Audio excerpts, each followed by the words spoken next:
ഇന്നത്തെ ബ്രേക്ക്ഫാസ്റ്റ് ഇടിയപ്പം. പിന്നെ കറി എന്താണെന്നോ? ഇത് സോയ ചങ്ക്സ് കറിയാണ്. നമുക്കിതെങ്ങനെയാണ് ഉണ്ടാക്കുന്നതെന്ന് നോക്കാം.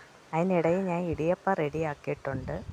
2 സവാള, ഇഞ്ചി, പച്ചമുളക്, വെളുത്തുള്ളി, കറിവേപ്പില എല്ലാം കൂടി എണ്ണയിൽ വഴറ്റുക.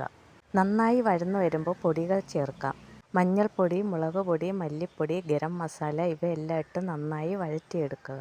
ഇത് വഴന്നതിന് ശേഷം തക്കാളിയും ആവശ്യത്തിന് ഉപ്പ് ഇട്ട് നന്നായി വീണ്ടും വഴറ്റുക.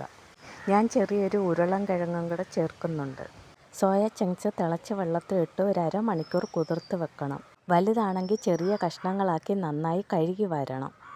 ഈ മസാലയിൽ ഒരു ചെറിയ കഷ്ണം പട്ട, 2 ഗ്രാമ്പ്, ഏലക്ക, കുരുമുളക് എന്നിവ ചതച്ചിടണം. അതിനോടൊപ്പം നമ്മൾ പിഴിഞ്ഞെടുത്ത സോയ ചങ്ക്സ് ഈ മസാലയിൽ വഴറ്റിയെടുക്കുക. സമയക്കുറവ് മൂലം ഞാൻ കുക്കറിലാണ് വെക്കുന്നത്. 1 വിസിൽ മതി.